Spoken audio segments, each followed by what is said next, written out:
Pride and Prejudice by Jane Austen. Chapter I. It is a truth universally acknowledged, that a single man in possession of a good fortune must be in want of a wife. However little known the feelings or views of such a man may be on his first entering a neighborhood, this truth is so well fixed in the minds of the surrounding families,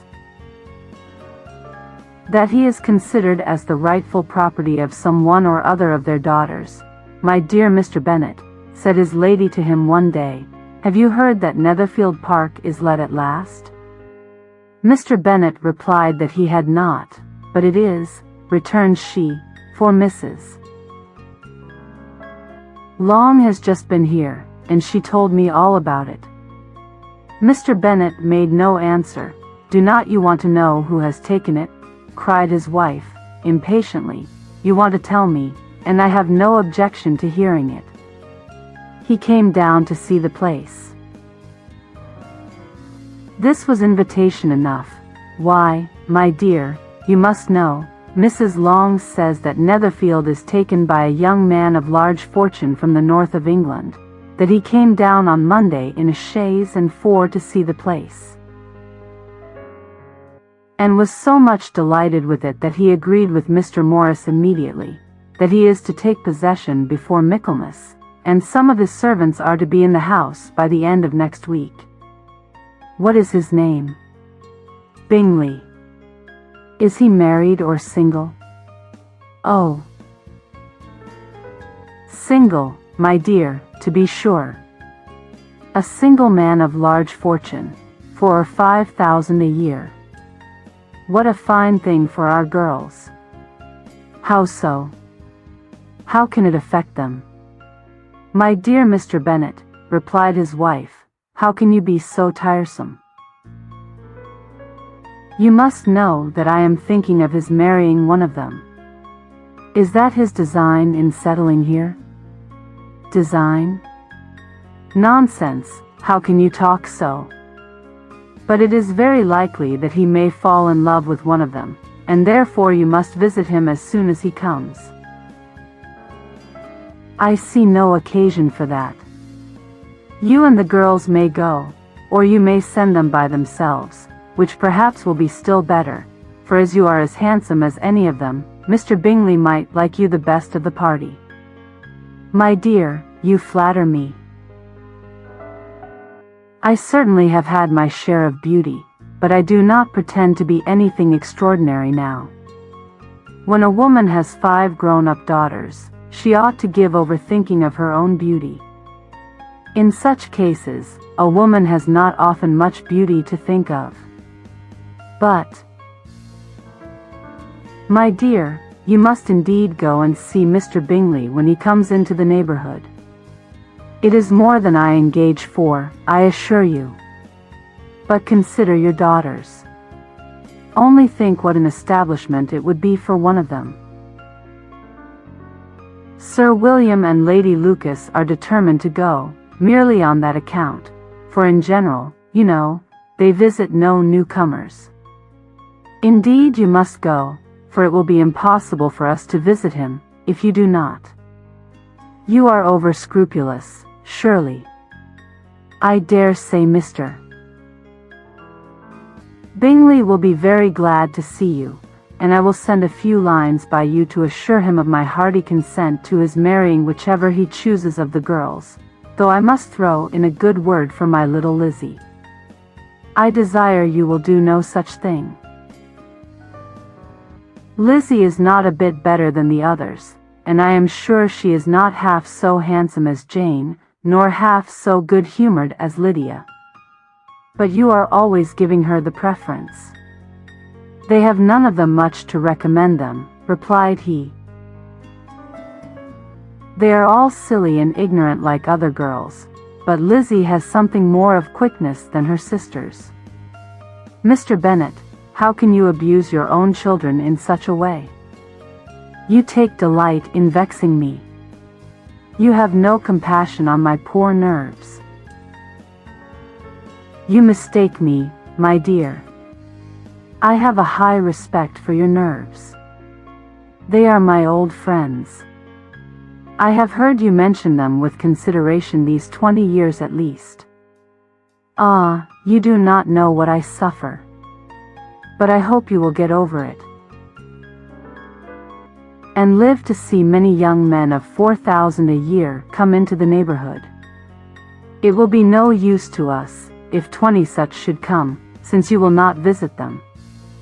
Depend upon it, my dear, that when there are 20, I will visit them all. Mr. Bennet was so odd a mixture of quick parts, sarcastic humor, reserve, and caprice, that the experience of 23 years had been insufficient to make his wife understand his character. Her mind was less difficult to develop. She was a woman of mean understanding, little information, and uncertain temper. When she was discontented, she fancied herself nervous. The business of her life was to get her daughters married. Its solace was visiting and news, Mr. and Mrs. Bennet. I hope Mr. Bingley will like it. Chapter 2. Mr. Bennet was among the earliest of those who waited on Mr. Bingley. He had always intended to visit him, though to the last always assuring his wife that he should not go. Until the evening after the visit was paid she had no knowledge of it. It was then disclosed in the following manner. Observing his second daughter employed in trimming a hat, he suddenly addressed her with, "I hope Mr. Bingley will like it, Lizzie." "We are not in a way to know what Mr. Bingley likes," said her mother, resentfully, "since we are not to visit." "But you forget, Mamma," said Elizabeth, "that we shall meet him at the assemblies, and that Mrs. Long has promised to introduce him." "I do not believe Mrs. Long will do any such thing. She has 2 nieces of her own. She is a selfish, hypocritical woman, and I have no opinion of her." "No more have I," said Mr. Bennet, "and I am glad to find that you do not depend on her serving you."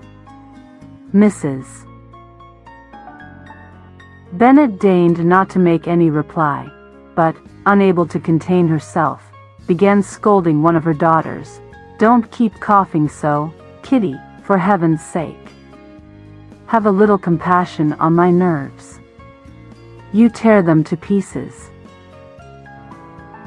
"Kitty has no discretion in her coughs," said her father. "She times them ill." "I do not cough for my own amusement," replied Kitty, fretfully. "When is your next ball to be, Lizzie?" "Tomorrow fortnight." "Aye, so it is," cried her mother, "and Mrs. Long does not come back till the day before, so it will be impossible for her to introduce him, for she will not know him herself. Then, my dear, you may have the advantage of your friend, and introduce Mr. Bingley to her." "Impossible, Mr. Bennet, impossible. When I am not acquainted with him myself, how can you be so teasing? I honor your circumspection. A fortnight's acquaintance is certainly very little. One cannot know what a man really is by the end of a fortnight. But if we do not venture, somebody else will, and after all, Mrs. Long and her nieces must stand their chance, and, therefore, as she will think it an act of kindness, if you decline the office, I will take it on myself." The girls stared at their father. Mrs. Bennet said only, "Nonsense, nonsense." "What can be the meaning of that emphatic exclamation?" cried he. "Do you consider the forms of introduction, and the stress that is laid on them, as nonsense?" "I cannot quite agree with you there. What say you, Mary? For you are a young lady of deep reflection, I know, and read great books, and make extracts." Mary wished to say something very sensible, but knew not how. While Mary is adjusting her ideas, he continued, "Let us return to Mr. Bingley. I am sick of Mr. Bingley," cried his wife. "I am sorry to hear that, but why did you not tell me so before? If I had known as much this morning, I certainly would not have called on him. It is very unlucky, but as I have actually paid the visit, we cannot escape the acquaintance now." The astonishment of the ladies was just what he wished, that of Mrs. Bennet perhaps surpassing the rest, though when the first tumult of joy was over, she began to declare that it was what she had expected all the while. "How good it was in you, my dear Mr.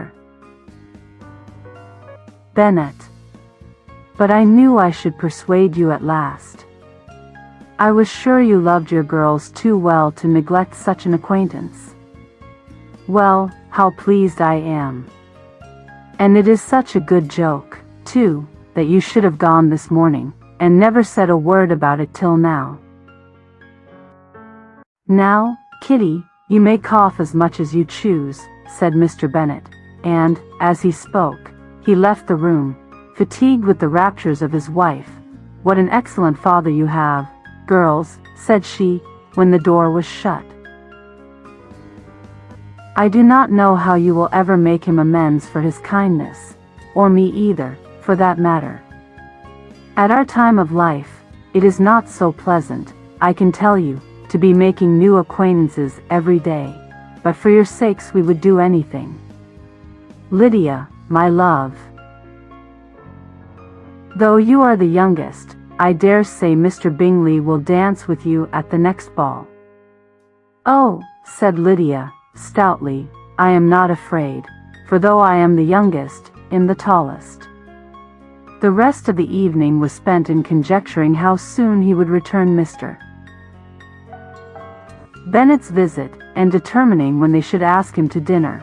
In the tallest, he rode a black horse. Chapter 3, and all that Mrs. Bennet, however, with the assistance of her 5 daughters, could ask on the subject, was sufficient to draw from her husband any satisfactory description of Mr. Bingley. They attacked him in various ways, with barefaced questions, ingenious suppositions, and distant surmises, but he eluded the skill of them all. And they were at last obliged to accept the second-hand intelligence of their neighbour, Lady Lucas. Her report was highly favourable. Sir William had been delighted with him. He was quite young, wonderfully handsome, extremely agreeable, and, to crown the whole, he meant to be at the next assembly with a large party. Nothing could be more delightful. To be fond of dancing was a certain step towards falling in love, and very lively hopes of Mr. Bingley's heart were entertained. "If I can but see one of my daughters happily settled at Netherfield," said Mrs. Bennet to her husband, "and all the others equally well married, I shall have nothing to wish for." In a few days Mr. Bingley returned Mr. Bennet's visit, and sat about 10 minutes with him in his library. He had entertained hopes of being admitted to a sight of the young ladies, of whose beauty he had heard much, but he saw only the father. The ladies were somewhat more fortunate,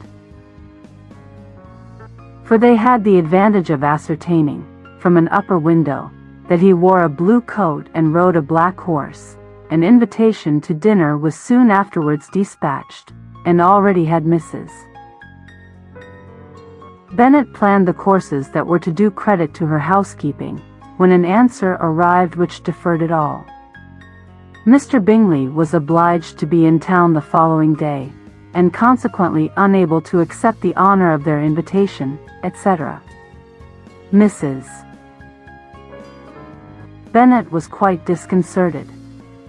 She could not imagine what business he could have in town so soon after his arrival in Hertfordshire, and she began to fear that he might always be flying about from one place to another, and never settled at Netherfield as he ought to be. Lady Lucas quieted her fears a little by starting the idea of his, when the party entered, being gone to London only to get a large party for the ball, and a report soon followed that Mr. Bingley was to bring 12 ladies and 7 gentlemen with him to the assembly. The girls grieved over such a number of ladies, but were comforted the day before the ball by hearing that, instead of 12, he had brought only 6 with him from London, his 5 sisters and a cousin. And when the party entered the assembly room, it consisted of only 5 altogether: Mr. Bingley, his 2 sisters, the husband of the eldest, and another young man, Mr. Bingley was good-looking and gentlemanlike. He had a pleasant countenance, and easy, unaffected manners. His sisters were fine women, with an air of decided fashion. His brother-in-law, Mr. Hurst, merely looked the gentleman, but his friend Mr. Darcy soon drew the attention of the room by his fine, tall person, handsome features, noble mien, and the report, which was in general circulation within 5 minutes after his entrance, of his having 10,000 a year. The gentlemen pronounced him to be a fine figure of a man, the ladies declared he was much handsomer than Mr. Bingley, and he was looked at with great admiration for about half the evening, till his manners gave a disgust which turned the tide of his popularity, for he was discovered to be proud, to be above his company, and above being pleased, and not all his large estate in Derbyshire could save him from having a most forbidding, disagreeable countenance, and being unworthy to be compared with his friend, Mr. Bingley had soon made himself acquainted with all the principal people in the room. He was lively and unreserved, danced every dance, was angry that the ball closed so early, and talked of giving one himself at Netherfield. Such amiable qualities must speak for themselves. What a contrast between him and his friend! Mr. Darcy danced only once with Mrs. Hurst and once with Miss Bingley, declined being introduced to any other lady, and spent the rest of the evening in walking about the room, speaking occasionally to one of his own party. His character was decided. He was the proudest, most disagreeable man in the world, and everybody hoped that he would never come there again. Amongst the most violent against him was Mrs. Bennet, whose dislike of his general behavior was sharpened into particular resentment by his having slighted one of her daughters. Elizabeth Bennet had been obliged, by the scarcity of gentlemen, to sit down for 2 dances, and during part of that time, Mr. Darcy had been standing near enough for her to overhear a conversation between him and Mr. Bingley, who came from the dance for a few minutes to press his friend to join it. "Come, Darcy," said he, "I must have you dance. I hate to see you standing about by yourself in this stupid manner. You had much better dance." "I certainly shall not. You know how I detest it, unless I am particularly acquainted with my partner. At such an assembly as this, it would be insupportable. Your sisters are engaged, and there is not another woman in the room whom it would not be a punishment to me to stand up with. I would not be so fastidious as you are," cried Bingley, "for a kingdom. Upon my honor, I never met with so many pleasant girls in my life as I have this evening, and there are several of them, you see, uncommonly pretty." "You are dancing with the only handsome girl in the room," said Mr. Darcy, looking at the eldest Miss Bennet. "Oh, she is the most beautiful creature I ever beheld. But there is one of her sisters sitting down just behind you, who is very pretty, and I dare say very agreeable. Do let me ask my partner to introduce you." "She is tolerable. Which do you mean?" And turning round, he looked for a moment at Elizabeth, till, catching her eye, he withdrew his own, and coldly said, "She is tolerable, but not handsome enough to tempt me." And I am in no humor at present to give consequence to young ladies who are slighted by other men. You had better return to your partner and enjoy her smiles, for you are wasting your time with me." Mr. Bingley followed his advice. Mr. Darcy walked off, and Elizabeth remained with no very cordial feelings towards him. She told the story, however, with great spirit among her friends, for she had a lively, playful disposition, which delighted in anything ridiculous. The evening altogether passed off pleasantly to the whole family. Mrs. Bennet had seen her eldest daughter much admired by the Netherfield party. Mr. Bingley had danced with her twice, and she had been distinguished by his sisters. Jane was as much gratified by this as her mother could be, though in a quieter way. Elizabeth felt Jane's pleasure. Mary had heard herself mentioned to Miss Bingley as the most accomplished girl in the neighborhood. And Catherine and Lydia had been fortunate enough to be never without partners, which was all that they had yet learnt to care for at a ball. They returned, therefore, in good spirits to Longbourn, the village where they lived, and of which they were the principal inhabitants. They found Mr. Bennet still up. With a book, he was regardless of time. And on the present occasion he had a good deal of curiosity as to the event of an evening which had raised such splendid expectations. He had rather hoped that all his wife's views on the stranger would be disappointed. But he soon found that he had a very different story to hear. "Oh, my dear Mr. Bennet," as she entered the room, "we have had a most delightful evening, a most excellent ball. I wish you had been there. Jane was so admired, nothing could be like it. Everybody said how well she looked, and Mr. Bingley thought her quite beautiful, and danced with her twice. Only think of that, my dear, he actually danced with her twice, and she was the only creature in the room that he asked a second time. First of all, he asked Miss Lucas. I was so vexed to see him stand up with her, but, however, he did not admire her at all, indeed, nobody can, you know, and he seemed quite struck with Jane as she was going down the dance. So he inquired who she was, and got introduced, and asked her for the two next. Then, the 2/3 he danced with Miss King, and the 2/4 with Maria Lucas, and the 2/5 with Jane again, and the 2/6 with Lizzie, and the boulanger, if he had had any compassion for me. Cried her husband impatiently, he would not have danced half so much. For God's sake, say no more of his partners. Oh, that he had sprained his ankle in the first dance. Oh, my dear, continued Mrs. Bennet, I am quite delighted with him. He is so excessively handsome.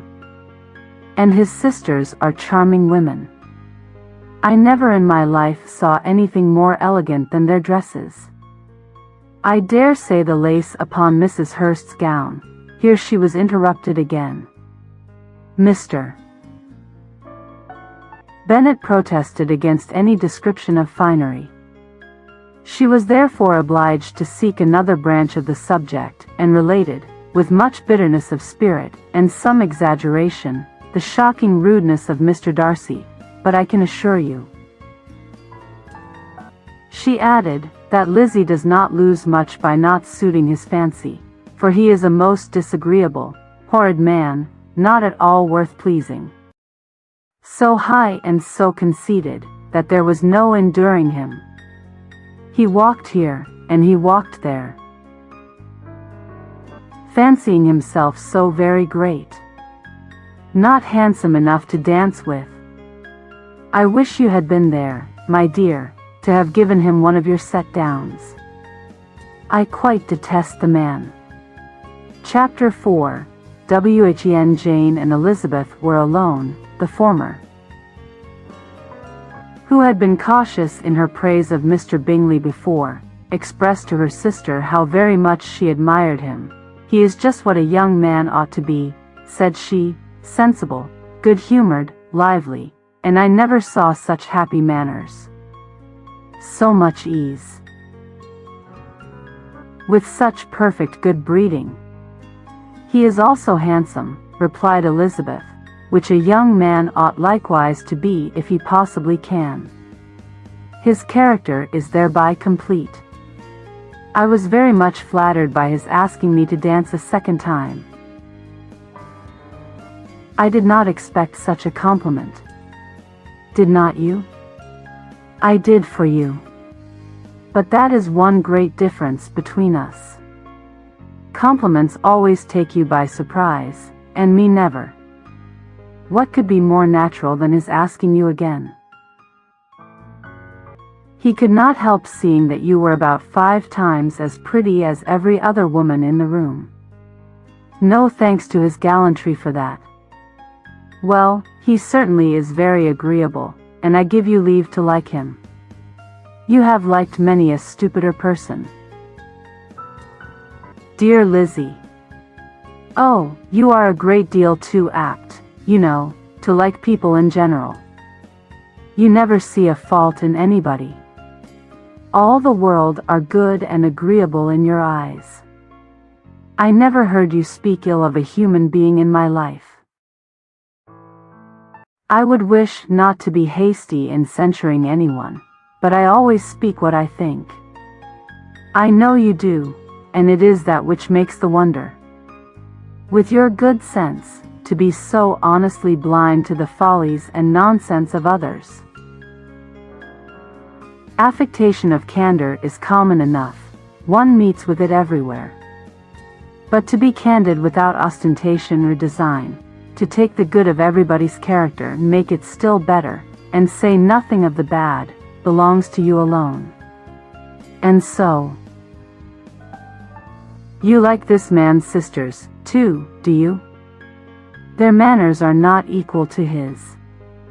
Certainly not, at first, but they are very pleasing women when you converse with them. Miss Bingley is to live with her brother, and keep his house. And I am much mistaken if we shall not find a very charming neighbour in her." Elizabeth listened in silence, but was not convinced. Their behaviour at the assembly had not been calculated to please in general. And with more quickness of observation and less pliancy of temper than her sister, and with a judgment, too, unassailed by any attention to herself, she was very little disposed to approve them.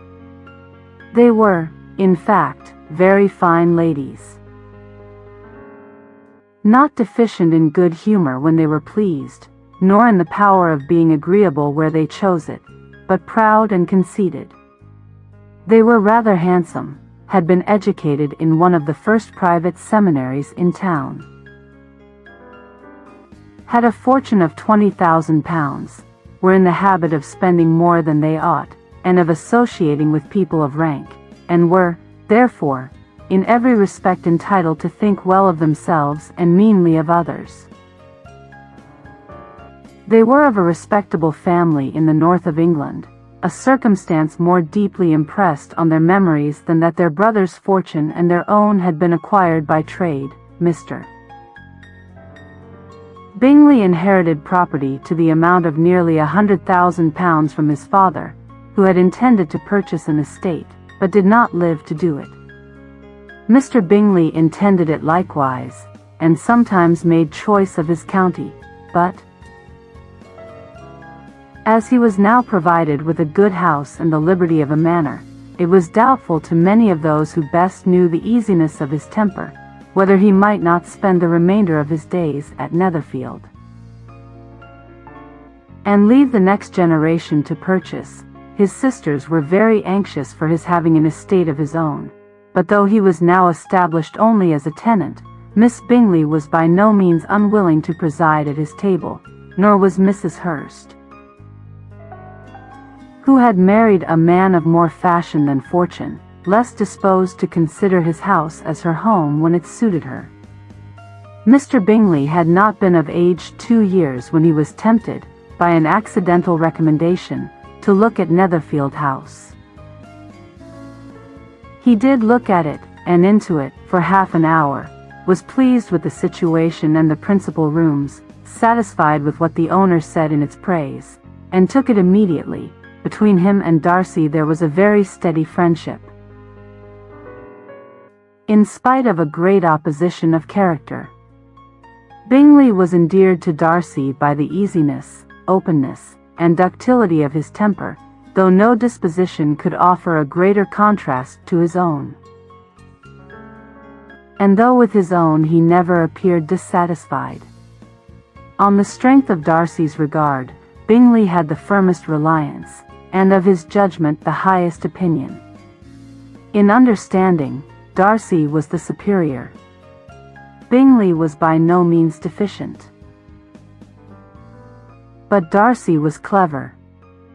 He was at the same time haughty, reserved, and fastidious, and his manners, though well-bred, were not inviting. In that respect his friend had greatly the advantage. Bingley was sure of being liked wherever he appeared. Darcy was continually giving offence. The manner in which they spoke of the Meryton assembly was sufficiently characteristic. Bingley had never met with pleasanter people or prettier girls in his life. Everybody had been most kind and attentive to him. There had been no formality, no stiffness. He had soon felt acquainted with all the room, and as to Miss Bennet, he could not conceive an angel more beautiful. Darcy, on the contrary,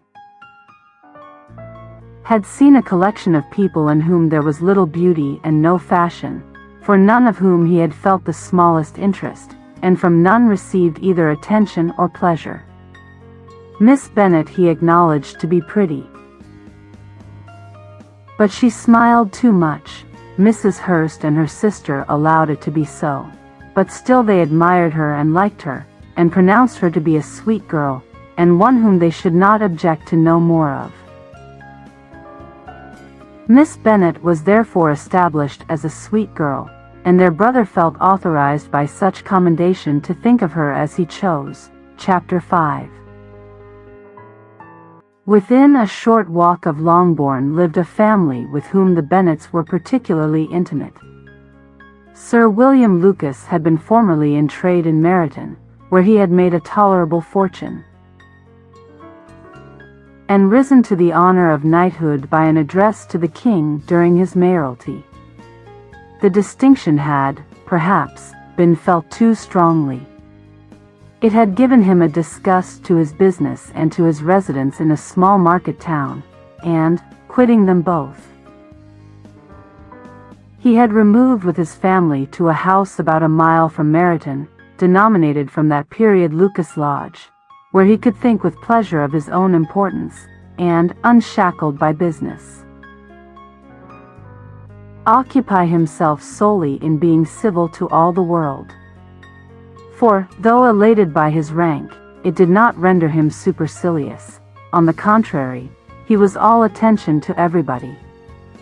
By nature inoffensive, friendly, and obliging, his presentation at St. James had made him courteous.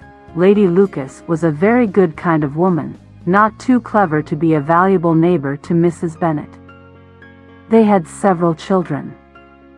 The eldest of them, a sensible, intelligent young woman, about 27, was Elizabeth's intimate friend. That the Miss Lucases and the Miss Bennets should meet to talk over a ball was absolutely necessary, and the morning after the assembly brought the former to Longbourn to hear and to communicate. "You began the evening well, Charlotte," said Mrs. Bennet, with civil self-command, to Miss Lucas. "You were Mr. Bingley's first choice." "Yes, but he seemed to like his second better." "Oh, you mean Jane, I suppose, because he danced with her twice." To be sure, that did seem as if he admired her. Indeed, I rather believe he did. I heard something about it, but I hardly know what. Something about Mr. Robinson. Perhaps you mean what I overheard between him and Mr. Robinson. Did not I mention it to you? Mr. Robinson's asking him how he liked our Meriton assemblies, and whether he did not think there were a great many pretty women in the room, and which he thought the prettiest. And his answering immediately to the last question, "Oh, the eldest Miss Bennet, beyond a doubt. There cannot be two opinions on that point." Upon my word. Well, that was very decided, indeed, that does seem as if. But, however, it may all come to nothing, you know. My overhearings were more to the purpose than yours, Eliza, said Charlotte. Mr. Darcy is not so well worth listening to as his friend, is he? Poor Eliza. To be only just tolerable. I beg you will not put it into Lizzie's head to be vexed by his ill treatment. For he is such a disagreeable man that it would be quite a misfortune to be liked by him. Mrs. Long told me last night that he sat close to her for half an hour without once opening his lips. Without once opening his lips, are you quite sure, ma'am? Is not there a little mistake, said Jane. I certainly saw Mr. Darcy speaking to her. Because she asked him at last how he liked Netherfield, and he could not help answering her, but she said he seemed very angry at being spoke to. Miss Bingley told me, said Jane, that he never speaks much unless among his intimate acquaintance. With them he is remarkably agreeable. I do not believe a word of it, my dear. If he had been so very agreeable, he would have talked to Mrs. Long. But I can guess how it was. Everybody says that he is eat up with pride, and I dare say he had heard somehow that Mrs. Long does not keep a carriage, and had to come to the ball in a hack chaise. I do not mind his not talking to Mrs. Long, said Miss Lucas. But I wish he had danced with Eliza. Another time, Lizzie, said her mother, would not dance with him, if I were you. I believe, ma'am, I may safely promise you never to dance with him. His pride, said Miss Lucas, does not offend me so much as pride often does. Because there is an excuse for it. One cannot wonder that so very fine a young man, with family, fortune, everything in his favor, should think highly of himself. If I may so express it, he has a right to be proud. That is very true, replied Elizabeth. And I could easily forgive his pride, if he had not mortified mine. Pride, observed Mary, who piqued herself upon the solidity of her reflections, is a very common failing, I believe. By all that I have ever read, I am convinced that it is very common indeed, that human nature is particularly prone to it, and that there are very few of us who do not cherish a feeling of self-complacency on the score of some quality or other, real or imaginary. Vanity and pride are different things, though the words are often used synonymously. A person may be proud without being vain. Pride relates more to our opinion of ourselves, vanity to what we would have others think of us. If I were as rich as Mr. Darcy, cried a young Lucas, who came with his sisters, I should not care how proud I was. I would keep a pack of foxhounds, and drink a bottle of wine every day. Then you would drink a great deal more than you ought, said Mrs. Bennet. And if I were to see you at it, I should take away your bottle directly. The boy protested that she should not. She continued to declare that she would, and the argument ended only with the visit. Chapter 6. The ladies of Longbourn soon waited on those of Netherfield. The visit was returned in due form. Miss Bennet's pleasing manners grew on the goodwill of Mrs. Hurst and Miss Bingley, and though the mother was found to be intolerable, and the younger sisters not worth speaking to, a wish of being better acquainted with them was expressed towards the two eldest. By Jane this attention was received with the greatest pleasure. But Elizabeth still saw superciliousness in their treatment of everybody, hardly excepting even her sister, and could not like them, though their kindness to Jane, such as it was, had a value, as arising, in all probability, from the influence of their brother's admiration. It was generally evident, whenever they met, that he did admire her. And to her it was equally evident that Jane was yielding to the preference which she had begun to entertain for him from the first, and was in a way to be very much in love. But she considered with pleasure that it was not likely to be discovered by the world in general, since Jane united with great strength of feeling, a composure of temper and an uniform cheerfulness of manner, which would guard her from the suspicions of the impertinent. She mentioned this to her friend, Miss Lucas. "It may, perhaps, be pleasant," replied Charlotte, "to be able to impose on the public in such a case. But it is sometimes a disadvantage to be so very guarded. If a woman conceals her affection with the same skill from the object of it, she may lose the opportunity of fixing him. And it will then be but poor consolation to believe the world equally in the dark. There is so much of gratitude or vanity in almost every attachment, that it is not safe to leave any to itself. We can all begin freely. A slight preference is natural enough, but there are very few of us who have heart enough to be really in love without encouragement. In 9 cases out of 10, a woman had better show more affection than she feels. Bingley likes your sister undoubtedly, but he may never do more than like her, if she does not help him on.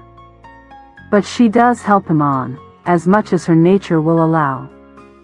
If I can perceive her regard for him, he must be a simpleton indeed not to discover it too.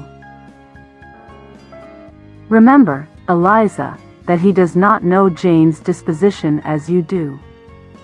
But if a woman is partial to a man, and does not endeavor to conceal it, he must find it out.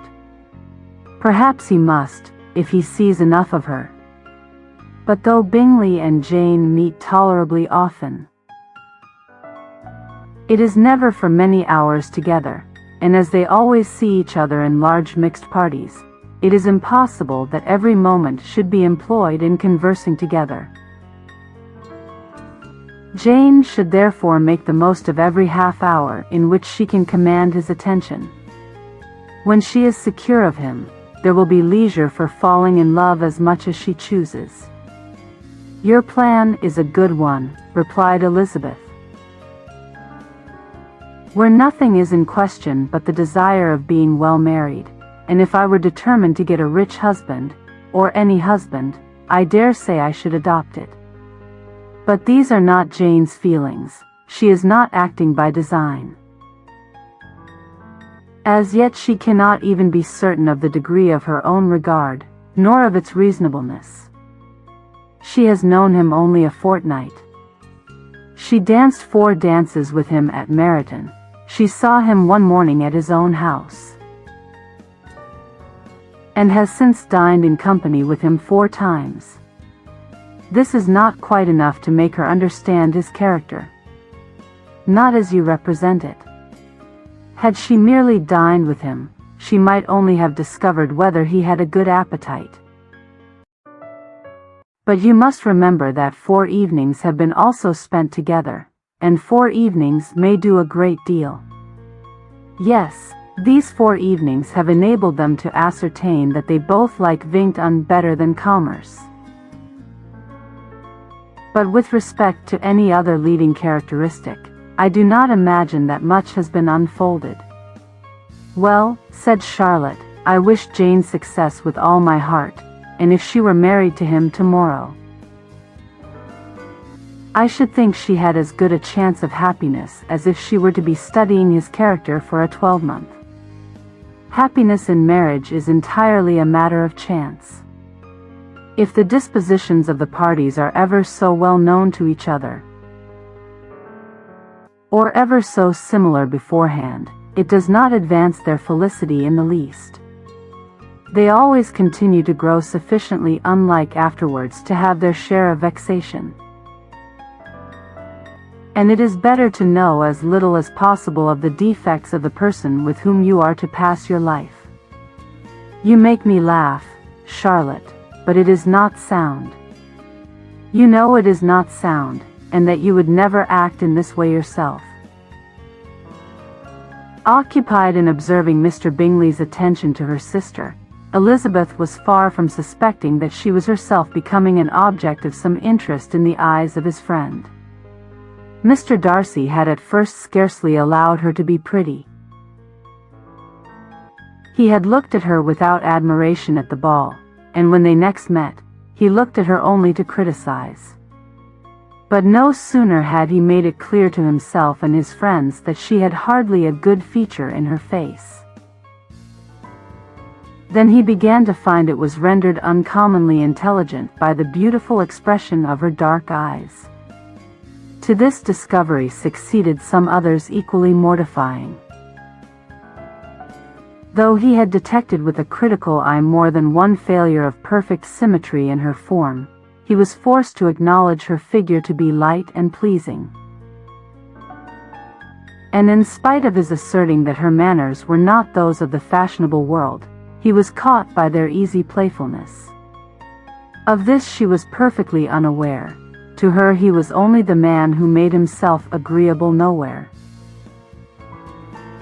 and who had not thought her handsome enough to dance with. He began to wish to know more of her, and, as a step towards conversing with her himself, attended to her conversation with others. His doing so drew her notice.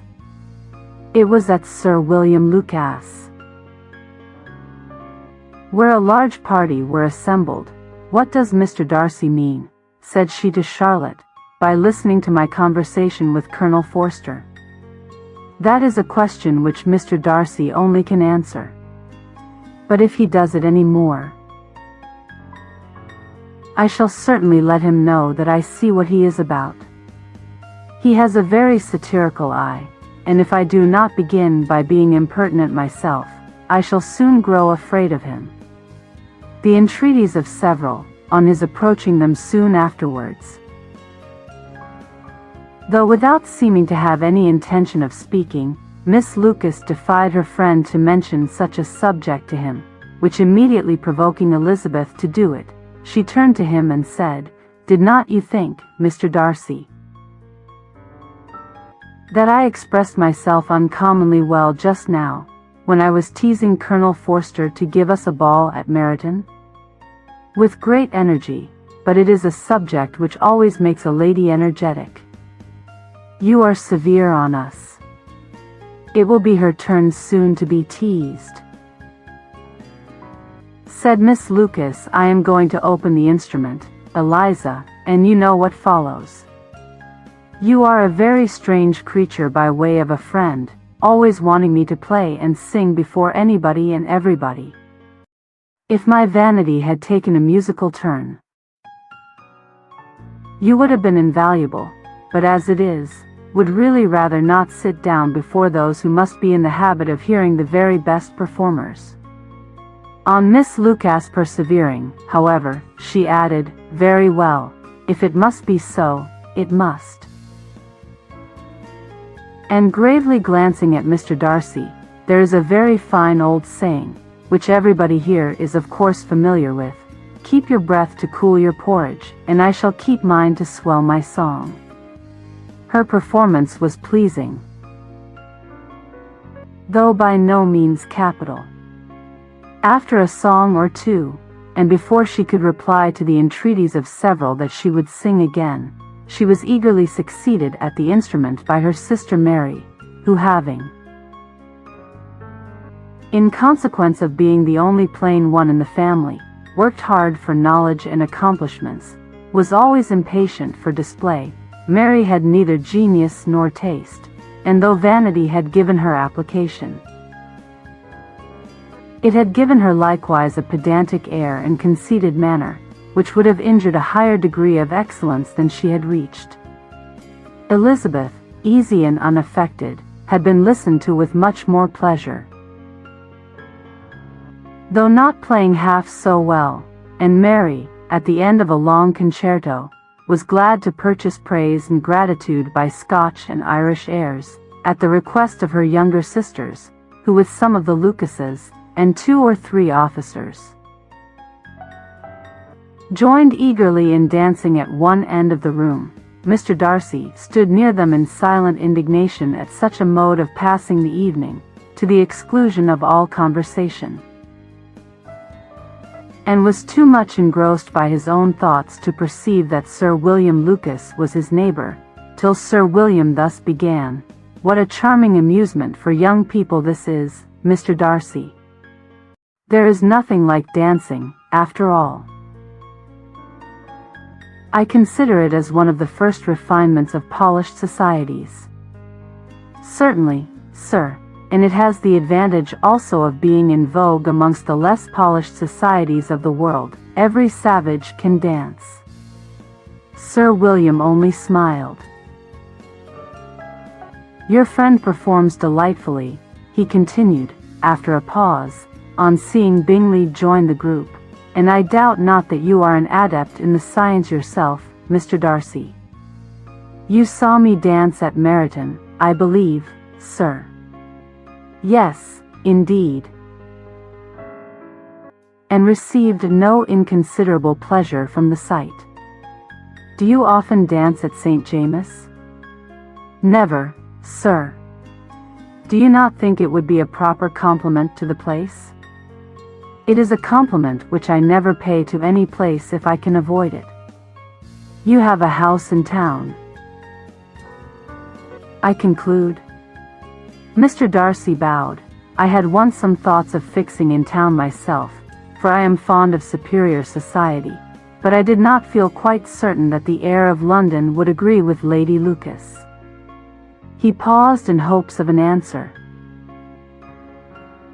but his companion was not disposed to make any, and Elizabeth at that instant moving towards them, he was struck with the notion of doing a very gallant thing, and called out to her, "My dear Miss Eliza, why are not you dancing?"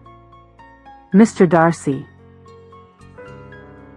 you must allow me to present this young lady to you as a very desirable partner. You cannot refuse to dance, I am sure, when so much beauty is before you." And, taking her hand, he would have given it to Mr. Darcy, who, though extremely surprised, was not unwilling to receive it, when she instantly drew back, and said with some discomposure to Sir William, "Indeed, sir, I have not the least intention of dancing.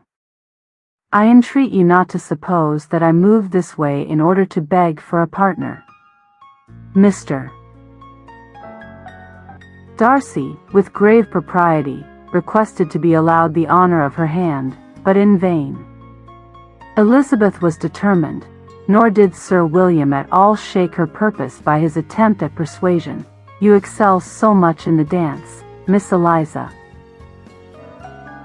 that it is cruel to deny me the happiness of seeing you, and though this gentleman dislikes the amusement in general, he can have no objection, I am sure, to oblige us for 1/2 hour." "Mr. Darcy is all politeness," said Elizabeth, smiling. "He is, indeed. But considering the inducement, my dear Miss Eliza, we cannot wonder at his complaisance, for who would object to such a partner?" Elizabeth looked archly, and turned away. Her resistance had not injured her with the gentleman, and he was thinking of her with some complacency, when thus accosted by Miss Bingley: "I can guess the subject of your reverie. I should imagine not. You are considering how insupportable it would be to pass many evenings in this manner. In such society, and, indeed, I am quite of your opinion. I was never more annoyed. The insipidity, and yet the noise, the nothingness, and yet the self-importance, of all these people. What would I give to hear your strictures on them? Your conjecture is totally wrong, I assure you. My mind was more agreeably engaged. I have been meditating on the very great pleasure which a pair of fine eyes in the face of a pretty woman can bestow. Miss Bingley immediately fixed her eyes on his face, and desired he would tell her what lady had the credit of inspiring such reflections.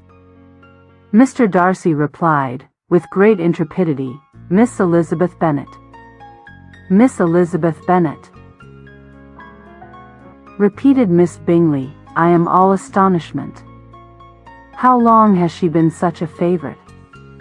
And pray, when am I to wish you joy? That is exactly the question which I expected you to ask. A lattice imagination is very rapid. It jumps from admiration to love. From love to matrimony, in a moment. I knew you would be wishing me joy. Nay, if you are so serious about it, I shall consider the matter as absolutely settled. You will have a charming mother-in-law, indeed. And of course she will be always at Pemberley with you. He listened to her with perfect indifference, while she chose to entertain herself in this manner, and as his composure convinced her that all was safe, her wit flowed along. A note for Miss Bennet, Chapter 7. Mr. Bennet's property consisted almost entirely in an estate of £2,000 a year, which, unfortunately for his daughters, was entailed, in default of heirs male, on a distant relation, and their mother's fortune. Though ample for her situation in life, could but ill supply the deficiency of his. Her father had been an attorney in Meryton, and had left her £4,000. She had a sister married to a Mr. Phillips, who had been a clerk to their father and succeeded him in the business, and a brother settled in London in a respectable line of trade. The village of Longbourn was only 1 mile from Meryton, a most convenient distance for the young ladies, who were usually tempted thither 3 or 4 times a week, to pay their duty to their aunt, and to a milliner's shop just over the way. The 2 youngest of the family, Catherine and Lydia, were particularly frequent in these attentions. Their minds were more vacant than their sisters', and when nothing better offered, a walk to Meryton was necessary to amuse their morning hours and furnish conversation for the evening, and, however bare of news the country in general might be, they always contrived to learn some from their aunt. At present, indeed, they were well supplied both with news and happiness by the recent arrival of a militia regiment in the neighborhood. It was to remain the whole winter, and Meryton was the headquarters. Their visits to Mrs. Phillips were now productive of the most interesting intelligence. Every day added something to their knowledge of the officers' names and connections. Their lodgings were not long a secret, and at length they began to know the officers themselves. Mr. Phillips visited them all, and this opened to his nieces a source of felicity unknown before. They could talk of nothing but officers, and Mr. Bingley's large fortune, the mention of which gave animation to their mother, was worthless in their eyes when opposed to the regimentals of an ensign. After listening one morning to their effusions on this subject, Mr. Bennet coolly observed, "From all that I can collect by your manner of talking, you must be 2 of the silliest girls in the country. I have suspected it some time, but I am now convinced." Catherine was disconcerted, and made no answer, but Lydia, with perfect indifference, continued to express her admiration of Captain Carter, and her hope of seeing him in the course of the day, as he was going the next morning to London. "I am astonished, my dear," said Mrs. Bennet, "that you should be so ready to think your own children silly. If I wished to think slightingly of anybody's children,